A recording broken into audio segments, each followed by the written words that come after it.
Vamos a abrir nuestras Biblias, hermanos, en la carta a los Romanos. Carta a los Romanos en el capítulo 8. Y usted tiene en el boletín, ahí en el boletín, el versículo clave. Nuestro texto principal esta mañana, que es el versículo 32, y el tema.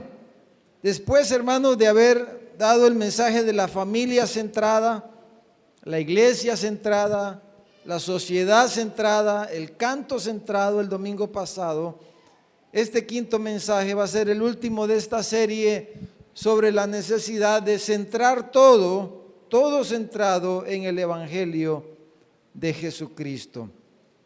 Aunque obviamente, hermanos, la vida cristiana debe y debería estar centrada en el Evangelio, ¿verdad? Como debe de ser.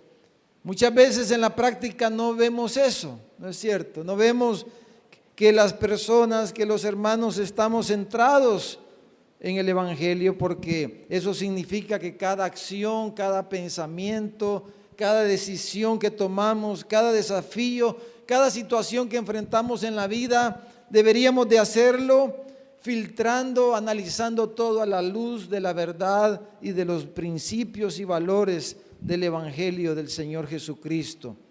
A veces en cosas tan básicas, ¿verdad? Como el perdón, por ejemplo. Vemos que hay personas, hermanos, que se declaran cristianos, pero a la hora de perdonar a los que le ofenden, se les hace bien difícil. O no solamente porque no es fácil perdonar, pero muchas veces definiéndonos como cristianos, pero sin embargo, claramente nos negamos a perdonar y decimos, no, yo no lo puedo perdonar. Por un lado decimos, no lo puedo perdonar, por otro lado decimos, soy cristiano. Esa es una contradicción, ¿verdad? Hay mucho que hablar del perdón, pero otros a veces nos decimos cristianos, pero no nos queremos bautizar. Cuando el bautismo es algo son los primeros pasos, es el testimonio público de que somos cristianos. Otros no honramos a Dios con nuestros bienes y nos decimos cristianos, evangélicos, y no estamos honrando a Dios con nuestros bienes como la Biblia nos manda y nos enseña. Como el Evangelio, la esencia del Evangelio es Jesús dándose, Jesús empobreciéndose por amor de nosotros. Otros viven vidas juntas, vidas maritales, pero no se quieren casar, por ejemplo. Cuando el matrimonio, el pacto matrimonial es una de las mayores ilustraciones de lo que es el Evangelio, porque el pacto matrimonial nos recuerda el nuevo pacto, ¿verdad? El pacto incondicional que Dios ha hecho con su pueblo, por amor a su pueblo. Y así pudiéramos mencionar muchas cosas.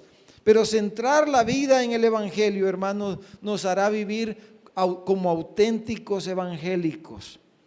Ahora, mire lo que dice el versículo 32. Romanos 8, versículo 32. Dice, el que no escatimó ni a su propio Hijo. O sea, está hablando de Dios, ¿verdad? Dios que no escatimó, o sea, que no se retuvo a su Hijo, sino que lo entregó por nosotros. Dice, ¿cómo no nos dará también con Él, con Jesús, todas las cosas? La pregunta es, ¿cómo estamos resolviendo nuestros conflictos, nuestras dudas, nuestras diferencias y nuestras situaciones? ¿Cuáles son los parámetros que usamos para resolver y tomar decisiones? ¿Quién o qué nos está aconsejando cuando vamos a tomar decisiones? ¿Es el Evangelio? ¿Se conforma el Evangelio nuestra toma de decisiones? La manera en que enfrentamos la vida, criamos a nuestros hijos, enfrentamos nuestros trabajos, nuestras obligaciones, etcétera. Es el Evangelio el que nos aconseja, el que miramos para ver y resolver todas estas cosas. Entonces, porque si es así, amados hermanos, podemos decir que nuestra vida está centrada centrada en el Evangelio, gira alrededor del Evangelio. Para poder centrar nuestras vidas en el Evangelio del Señor Jesucristo, necesitamos en primer lugar conocer el Evangelio. Yo creo que todos nosotros que conocemos el Evangelio. Pero en segundo lugar necesitamos entender el Evangelio. Entender los principios, los valores del Evangelio, las implicaciones del Evangelio. Pero en tercer lugar, hermanos, necesitamos aplicar el Evangelio a nuestras vidas, a nuestro diario caminar con el Señor, en nuestras relaciones y en todas las cosas. Necesitamos conocer el Evangelio, necesitamos entender el Evangelio y necesitamos aplicar el Evangelio. Por eso, dicho sea de paso, la importancia de pertenecer a un grupo pequeño, hermano. ¿Sabe cuáles son la razón quizás principal, me atrevería a decir, no solamente en nuestra iglesia, sino que en todas partes? ¿Cuáles son las razones por las que a veces decimos que no vamos a los grupos pequeños? Porque decimos, no me quiero meter en problemas. Claro, ir a un grupo pequeño es irse a meter en problemas. De eso se trata, ¿verdad? Ustedes saben que de eso se trata. Sí, de ir a convivir. Porque imagínese, usted va a un grupo pequeño y ahí usted se va a enterar de que el hermano está en una prueba. Ya se metió en un problema. Porque el problema del hermano ya va a ser su problema también. Cuando uno tiene mayor convivencia con otras personas, uno participa de las situaciones de la otra persona, uno se vuelve parte de las otras personas. Entonces, pero cuando uno tiene convivencia con las personas, entonces uno puede crecer y madurar, que es lo que Dios quiere, hermanos. Pero si yo vivo como un ermitaño, poniendo ese ejemplo, si yo no me meto con nadie, vengo al culto nada más y salgo corriendo y medio le digo a alguno Dios le bendiga y ya no nos volvemos a ver toda la semana, ¿cómo va? Ese no es el propósito de Dios. Así no estamos centrando nuestra vida en el Evangelio y no podemos aplicar el Evangelio con las personas. Ahí en los grupos pequeños es cuando nos conocemos mejor. Ahí nos conocemos mejor. Ahí va a necesitar usted que perdonar. Por eso el primer lugar donde necesitamos, por ejemplo, aplicar el perdón es en nuestra propia casa, con nuestros seres queridos, con nuestro cónyuge, con nuestros hijos, con los vecinos, etcétera. Entonces, hermanos, en este versículo 32, Romanos 8:32, tenemos, hermanos, dijéramos una cápsula, tenemos una síntesis tan reducida, dijéramos, tenemos un resumen tan minucioso del Evangelio y de las implicaciones del Evangelio. Es increíble para mí que en este versículo tan corto, hermanos, tengamos tanto aquí que el Señor nos está diciendo a través del apóstol Pablo. Pero la vida centrada en el Evangelio, hermanos, tiene dos grandes tesoros, que es lo que vamos a estar viendo ahorita que le entremos al versículo y al pasaje este. Uno es esperanza. Una vida centrada en el Evangelio, hermanos, no va a perder nunca la esperanza. La esperanza. Podrá perderlo todo. El cristiano, el evangélico, puede perderlo todo, puede perder cualquier cosa, pero una vida centrada en el Evangelio de Jesucristo nunca pierde o podrá perder la esperanza. Nunca va a perder la esperanza. Y el otro tesoro, hermanos, de una vida centrada en el Evangelio es que es una vida segura. Es una vida segura. La mayor seguridad que podamos tener, vivir, es por el Evangelio. En un mundo, hermanos, de tanta incertidumbre, de tanta inseguridad, de tantos cambios, de tanta incertidumbre viendo hacia el futuro, El Evangelio, hermanos, nos da esperanza y no perdemos la esperanza porque el Evangelio nos da una gran seguridad. El Evangelio es como tener un seguro que lo incluye todo, hermanos. Porque hay seguros de vida, seguros de accidentes, seguros de vehículo, seguros hospitalarios, y etcétera, etcétera. Hay un montón de tipos de seguros, pero el Evangelio es como tener un seguro que lo abarca todo. Eso es lo que habla el pasaje, ahorita vamos a ver. Estoy haciendo como una introducción al pasaje. Ahora, veamos, vea en su Biblia, acompáñeme nuevamente ahí en su Biblia, y veamos este versículo 32, hermanos, en el contexto y de todo lo que Pablo está diciendo aquí.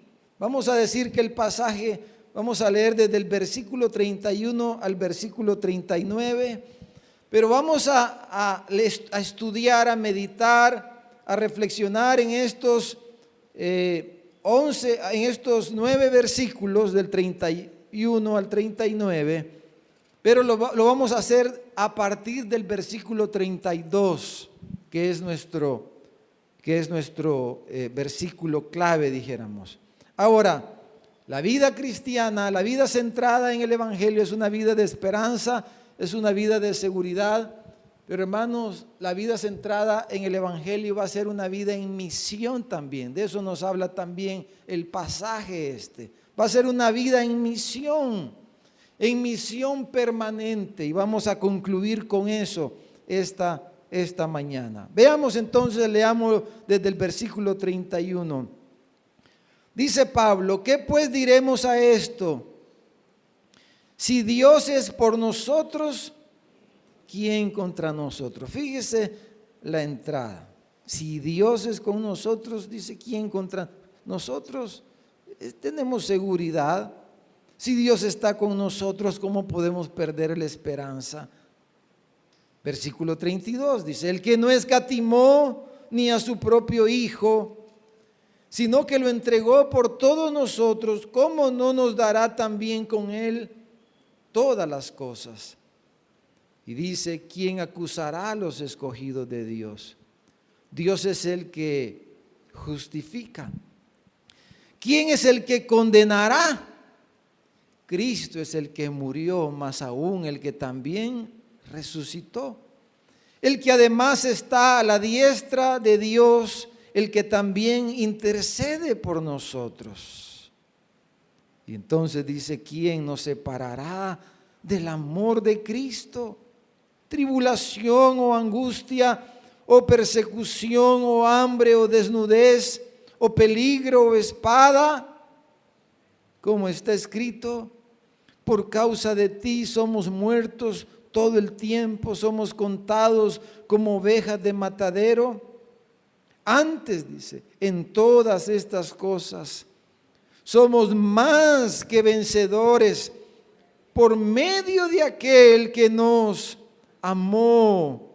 Por lo cual, dice Pablo, estoy como seguro, porque esa es una de las verdades principales, lo que Pablo está tratando de comunicarle a ellos, la seguridad que tenemos en Dios, en Cristo, en el Evangelio. Estoy seguro, dice, que ni la muerte, ni la vida, ni ángeles, ni principados, ni potestades, ni lo presente, ni lo porvenir.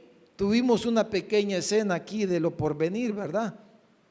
Todos vamos a ponernos ahí que nos va a dar temblazones y ahí tuvimos una pequeña imagen. Ya ve que Dios siempre puede darnos mensajes y enseñarnos. Ahí tuvimos una imagen de lo que está por venir, hermano. ¿Se identificó usted? Usted no piensa que no va a llegar así a eso, hermano. Bueno, si Dios se lo lleva joven como está ahorita. Versículo 39 dice: ni lo alto, ni lo profundo, ni ninguna cosa creada, nada, estamos asegurados, nos podrá separar del amor de Dios que es en Cristo Jesús, Señor nuestro. Ay, si tenemos una gran tentación, hermano, si el diablo se nos aparece, bueno, podemos mencionar muchas cosas que nos pudieran alejar, separar, pero dice Pablo, nada, dice, estamos asegurados. Entonces, volvamos al versículo 32 y lo vamos a dividir en dos partes, el versículo 32. Mire el versículo 32. Lo vamos a dividir con esa segunda coma. Porque en la primera parte, hermanos, podemos ver que está en pasado. Primera parte está en pasado, la segunda está en futuro. La pregunta que hace está en futuro. La primera parte es una declaración afirmativa, mientras la segunda es una declaración interrogativa. La primera parte dice: el que no escatimó ni a su propio Hijo, sino que lo entregó por nosotros. Y la segunda: ¿cómo no nos dará también con Él todas las cosas? Es una pregunta. La primera parte nos explica el Evangelio, nos da un resumen del Evangelio, y en la segunda parte se nos dan las promesas que se derivan del Evangelio, la seguridad de la garantía que tenemos hacia el futuro. En la primera parte se nos dan como las arras, dijéramos, como la prima. En la segunda parte se nos da el plan completo de lo que implica el Evangelio. En la primera parte, Pablo les dice a los romanos lo que ha sido hecho por ellos, lo que ha sido hecho por nosotros en la primera parte. En la segunda parte se nos dice lo que se está dispuesto a hacer por nosotros, por cada uno de nosotros. Primera parte, lo que ya Dios hizo por nosotros. La segunda parte, lo que Dios va a hacer por nosotros. Amén. Esas dos partes. Entonces, en la primera parte, hermano, dice el resumen del Evangelio. Dice que nos explica de esta manera tan sencilla y tan profunda lo que es el Evangelio de nuestro Señor Jesucristo. Lo podemos dividir en dos partes también, la primera parte.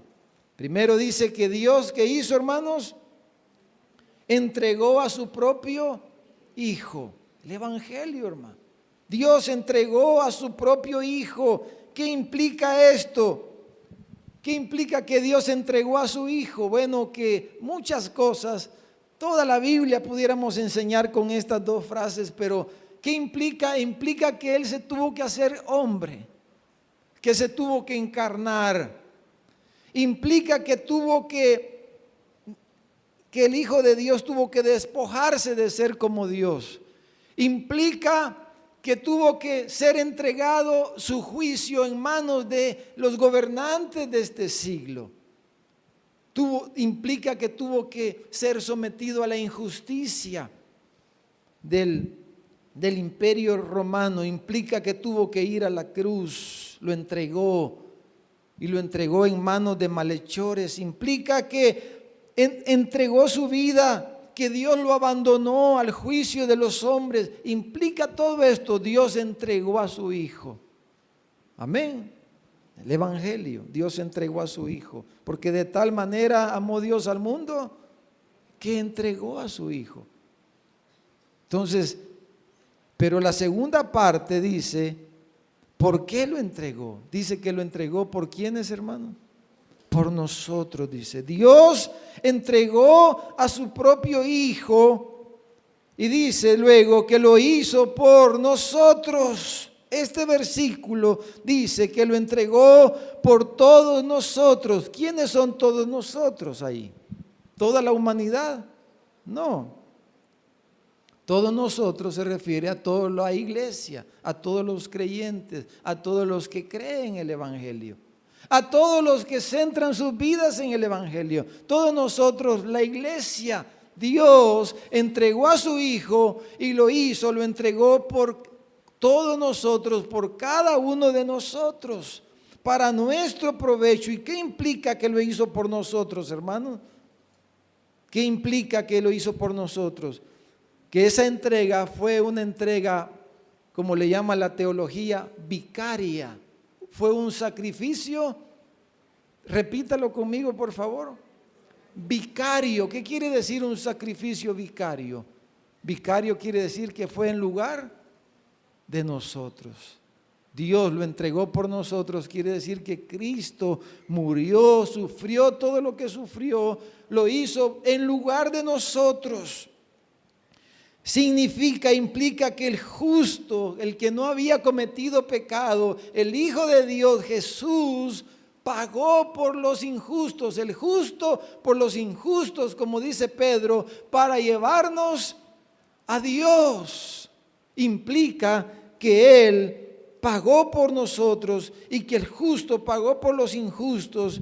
Implica también, al entregarlo por nosotros, que la sangre que Él derramó en el Calvario, la sangre y el sufrimiento de Él fue a favor de nosotros para el perdón de nuestros pecados, para la limpieza de nuestros pecados. Y tenemos ahí, hermanos, un resumen tan hermoso del Evangelio.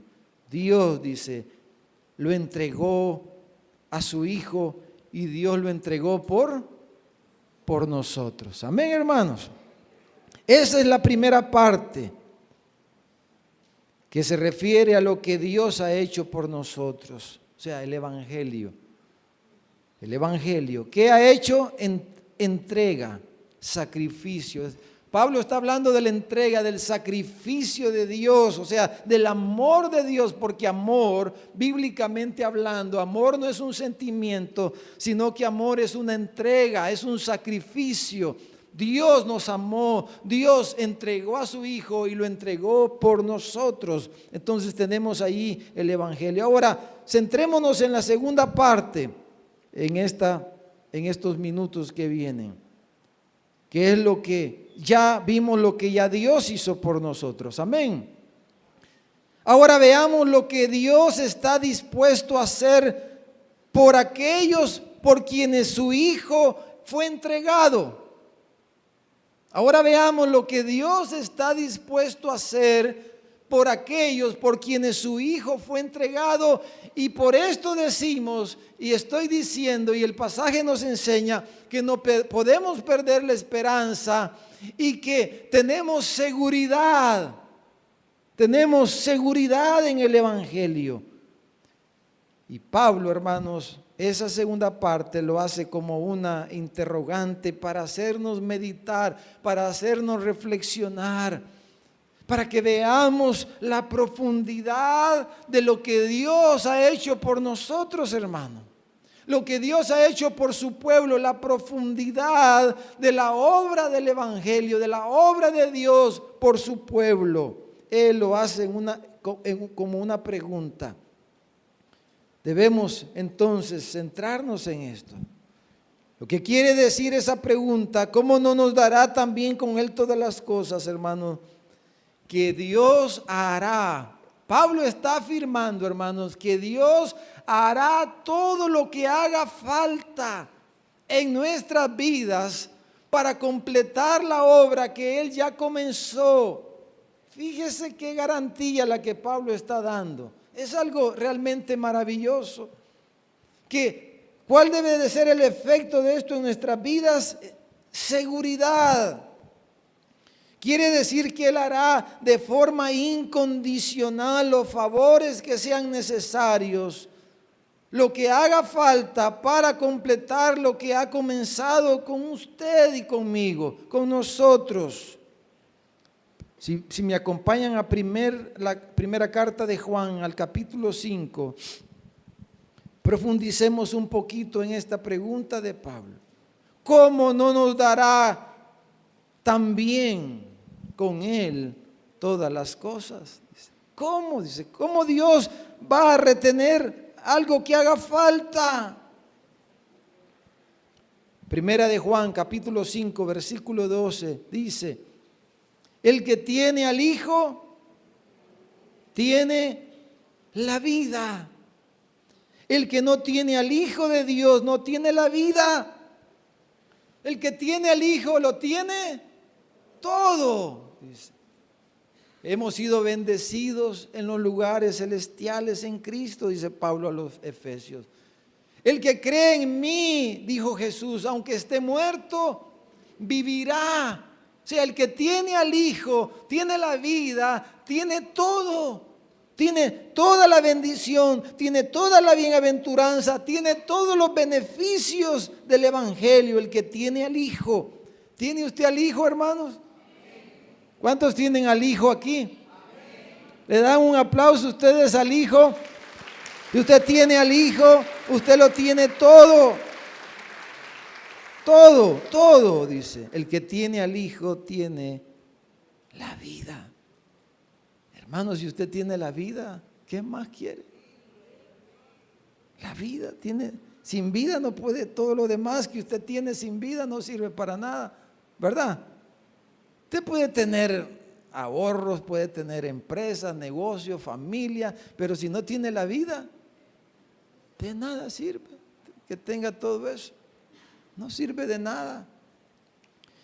Pero lo que implica la declaración de Pablo, hermanos, es que la inversión inicial, veamos como un inversionista, como un empresario, hablemos ahora.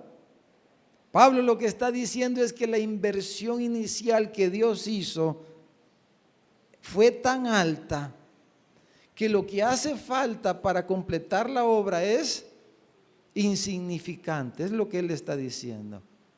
Que lo que Dios invirtió para iniciar su obra de redención por nosotros, entregar a su Hijo, fue tan alta esa inversión que lo que haga falta para completar la obra es tan insignificante comparada con la inversión inicial que él hizo. Por ejemplo, cuando usted va a una casa comercial o compra algo al crédito, que honestamente no es una buena idea para darle ese consejo, ¿verdad? Comprar el televisor al crédito, la refrigeradora al crédito, los muebles al crédito, hermano, eso es algo, perdón si hay alguien que tiene negocio de eso, pero no es muy buen negocio. Haga los números. Ese es un consejo, un paréntesis, hermano. No es un muy buen negocio para el que compra. Compre, ahorre, haga como hacen los chinos, ¿verdad? Ahorre y después compra al contado y le van a dar un descuentón. Pero si usted compra el crédito, casi siempre anda casi por el doble el costo de las cosas. Un consejo aparte, hermano. Pero Dios no invierte así, hermano. Lo que Pablo está diciendo.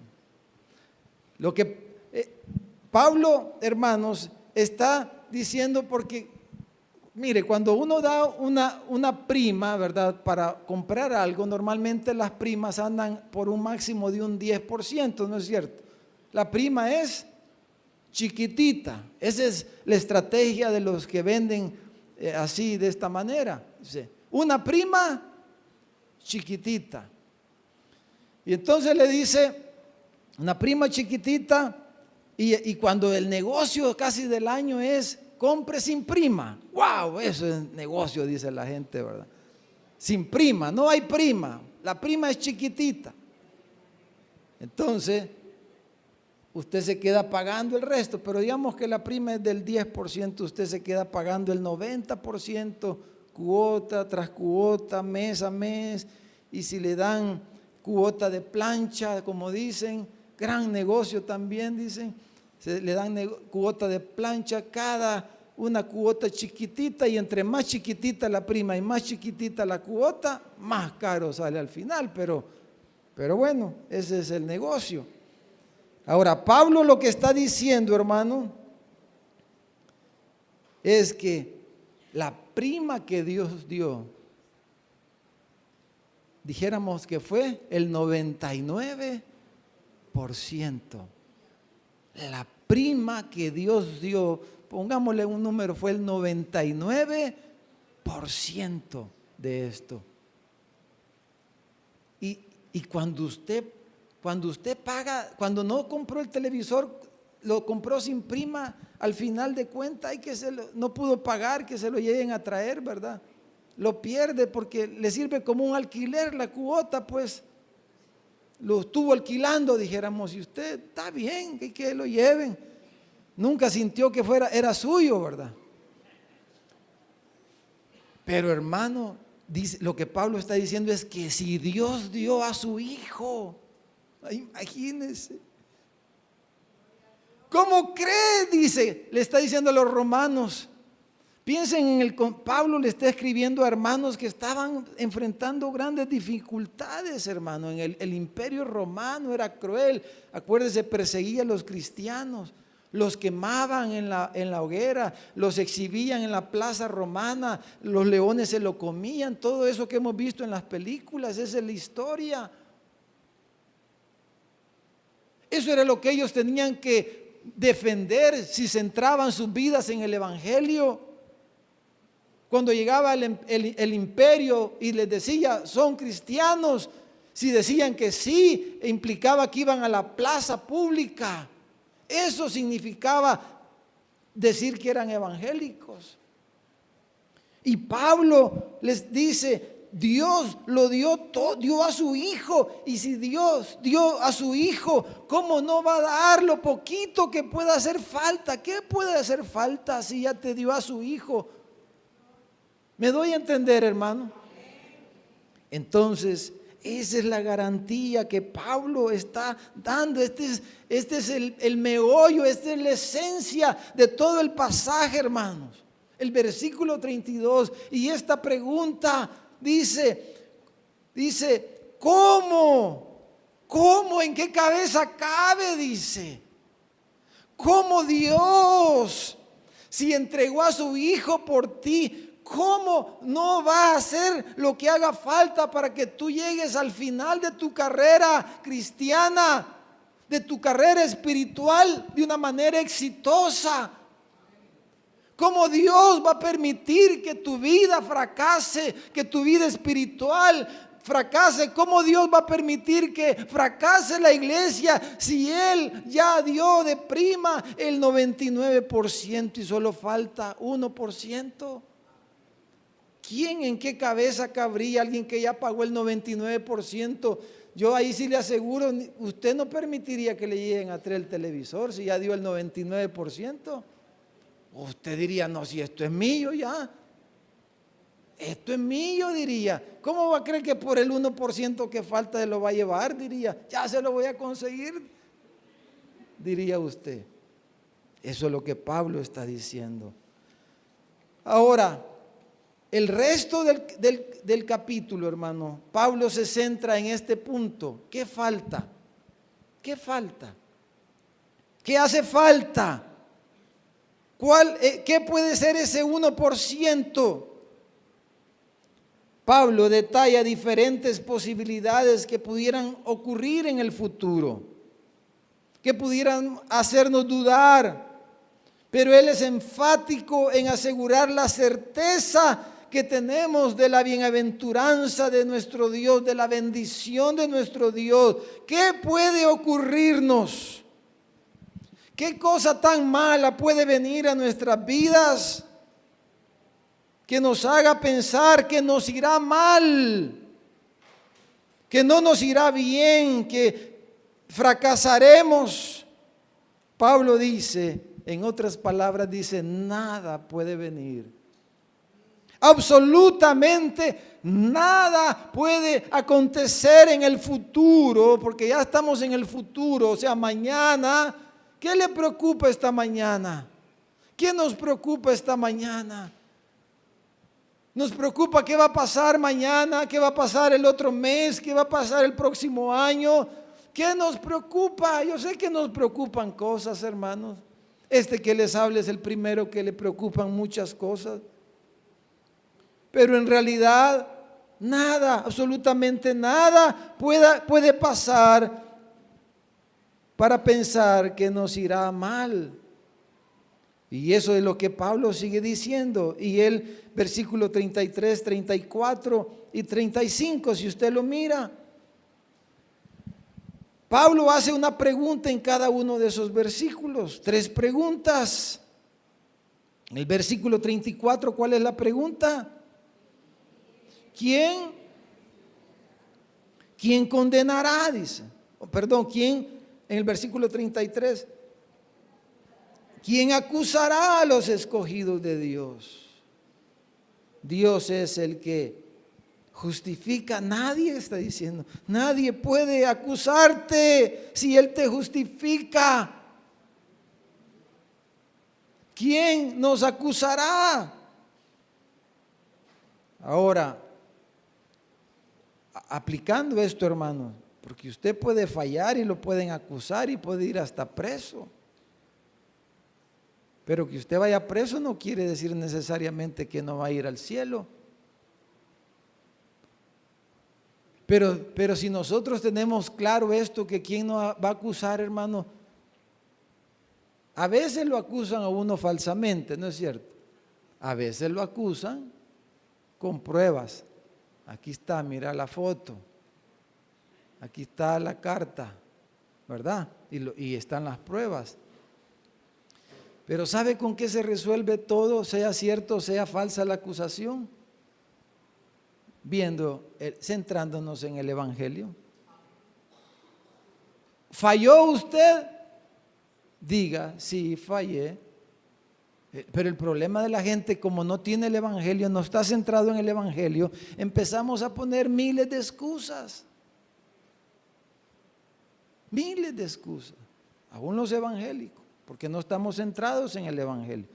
Entonces ponemos excusas, no, es que el gato, es que el perro, es que el vecino, es que yo iba pasando, es que yo estaba viendo, es que... Y ponemos un montón de excusas, cuando lo más fácil para un evangélico es decir, sí, me equivoqué, pero el Señor ya me perdonó. No estamos hablando de alguien que persevera en el pecado, estamos hablando de un cristiano que tiene lucha, sí, pero que está centrado en la cruz, está centrado en el Evangelio. Entonces, ¿quién acusará? ¿Cuánta gente se va de las iglesias porque dices que ahí me dijeron que yo fui y yo ni había sido? Por eso ya no voy a esa iglesia fea, horrible, malvada. Ya no voy ahí porque ahí me han señalado. Aunque la mayoría de veces me atrevería a decir que es cierta las cosas. Pero a veces sí, juzgamos. Pero cuando es lo más fácil, ¿quién te justifica? Pues la gente, la iglesia te justifica, los pastores te justifican. Entonces dice Pablo, ¿quién acusará? Nadie puede. Si tienes el Evangelio, si tienes a Cristo, pues es lo que está en el contexto. Si tienes a Cristo, si tienes el Evangelio, si Dios te ha dado a su Hijo, ¿quién te puede acusar? Y aún, versículo 34, ¿quién es el que condenará? ¿Te puede condenar a alguien si Cristo murió por ti? El que también resucitó, el que ahora reina a la diestra de la majestad y que aún intercede por ti, dice el versículo 34. ¿Quién condenará? A nadie. ¿Por qué? Porque Él pagó por ti, nadie te puede condenar.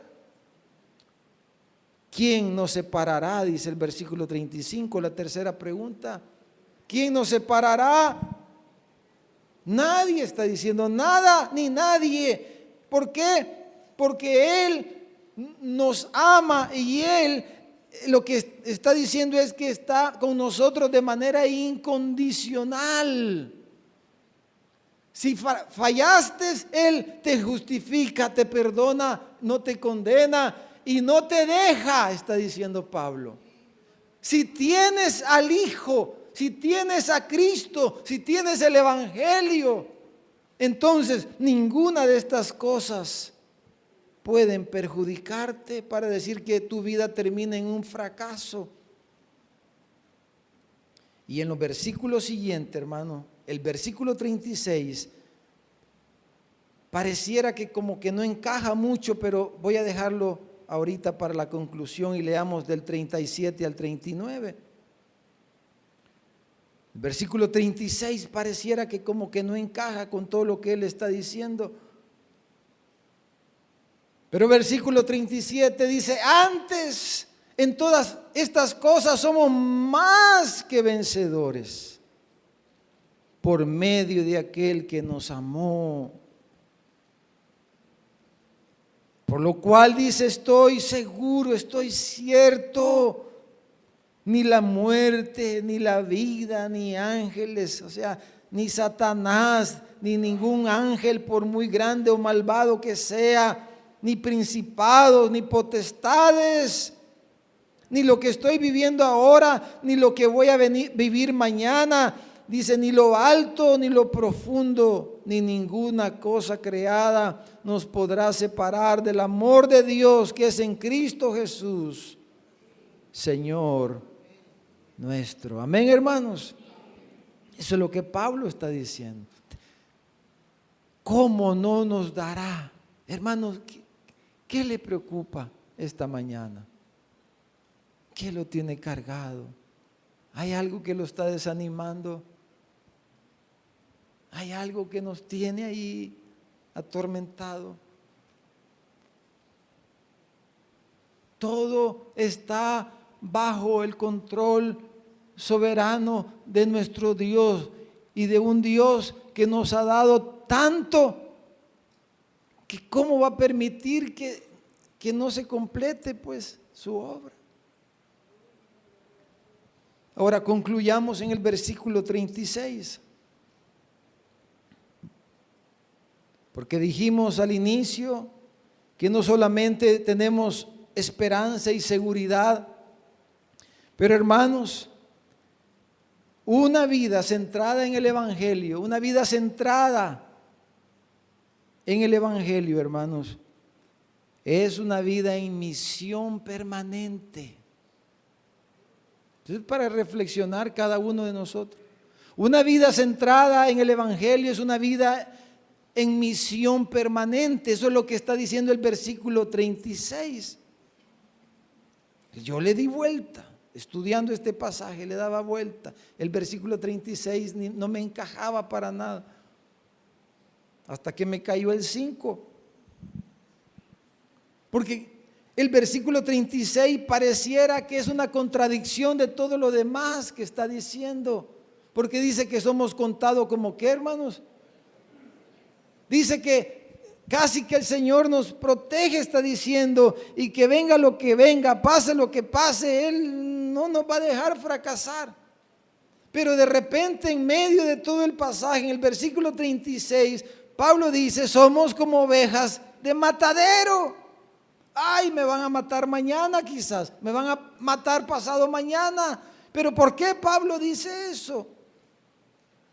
Tendríamos que ir, pero ya el tiempo, a Isaías. Pablo cita a Isaías. Pero lo que él está diciendo, está hablando, hermanos, de la implicación de hacer la misión de Dios. Cuando Jesús en Mateo 28 llama a sus discípulos y les dice, y les manda y les dice que vayan por todas las naciones a ser discípulos, lo primero cuando dice que Jesús acercándose a ellos, dice, lo primero que Jesús le dice a sus discípulos tiene que ver con lo que hemos estado hablando todo este rato ya. Jesús le dice, toda potestad, le dice, me es dada en el cielo y en la tierra. Yo tengo el control, yo tengo la potestad, yo tengo el dominio. Yo soy el Señor, yo estoy sentado a la diestra en la majestad, yo domino sobre todos los dominios, yo soy el Rey de Reyes, el Señor de Señores, es lo que les está diciendo. Por tanto les dice, vayan y hagan mi misión. Solo una persona centrada en el Evangelio puede llevar a cabo la misión de Dios. Solo una vida centrada en el Evangelio puede llevar a cabo la obra de Dios y cumplir la misión de Dios. ¿Por qué, hermanos? Porque cuando hacemos la misión de Dios, cuando hacemos el trabajo de Dios, vamos a encontrar muchas dificultades, porque es una guerra espiritual. Hacer la misión de Dios no es, bueno, por un rato puede hacer que nos tiren flores en el camino, como Jesús, ¿verdad? Lo recibieron con ramas y la gente ahí aplaudiéndole, bienvenido, decían, el Hijo de Dios. Pero ese solo es un espejismo. Si creemos que hacer la misión de Dios vamos a convertirnos, hermanos, en ¿cómo le llaman? Una persona popular y que para que nos den muchos aplausos y muchos reconocimientos. Sí, Dios permite a veces reconocimientos y cosas, pero lo que Pablo está diciendo aquí es, si tú eres de Cristo, si tú eres de esos por quienes el Hijo murió, por quienes Jesús fue entregado, y tú eres del Padre, eres una oveja del rebaño del Padre Celestial, entonces tú vas a estar en misión permanente.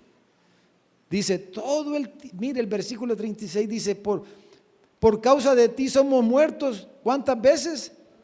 Todo el tiempo, todos los días, cada momento. Porque, hermanos, esa es la implicación de hacer la misión de Dios, ser contados, es sumarnos al ejército de ovejas de matadero. Es decir, Señor, aquí está mi vida. Y para mí, Señor, es tan precioso lo que tú has hecho. Es tan precioso el evangelio que yo ofrezco mi vida como una oveja de matadero para hacer tu misión, para hacer tu obra, Señor. Aquí está mi vida, Señor. Si alguien me escupe, si alguien me abofetea, si alguien no me agradece, Señor, eso no importa. Eso no importa. Si alguien no me da las gracias, soy contado, dice, como ovejas. Estos son contados como ovejas de matadero. Por causa tuya, por tu causa, por tu misión, por tu obra, dice, somos contados como ovejas de matadero. O sea, falsas acusaciones, desprestigio, condena, separación, etcétera, etcétera. Todas esas cosas nos van a detener para hacer la misión de Dios. ¿Cuál es la respuesta, hermano? De ninguna manera. Me desprestigien, me acusen, me nieguen el amor, hagan lo que hagan conmigo. Voy a ser como una oveja de matar. Voy a hacer la misión de Dios. ¿Cuántos dicen amén, hermano? Cuando nuestras vidas no están centradas en el evangelio, fácilmente pueden ser desanimadas ante la primera dificultad, ante la primera volteada de cara, ¿verdad, hermano? Ay, es que cómo me vio, yo ya no sirvo en ese ministerio. Es que ahí no agradecen nada.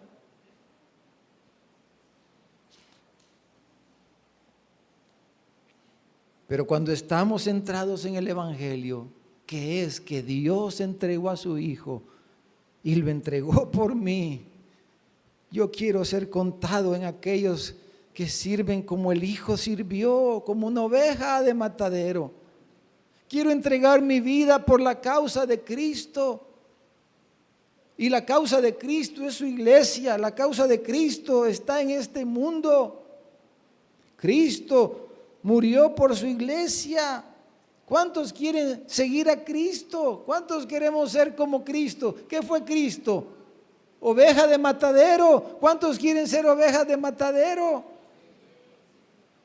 ¿Cuántos quieren ser ovejas de matadero, hermano? Ahora, cuando tenemos esta certeza, hermano, venga lo que venga, claro, en nuestra humanidad, ay, verdad, uno por ratos uno duda y tantas cosas, pero Pablo estaba animándolos.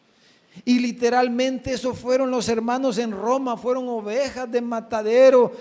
Son todas las películas y las historias y algunas de las que conocemos, fueron estos hermanos que prefirieron, hermanos, ser quemados, ser comidos por los leones en la plaza romana, que negar a su Señor, que negar a su Jesús, que negar a aquel que se había dado por ellos. Y hermanos, hoy día eso es lo que necesitamos, hermano.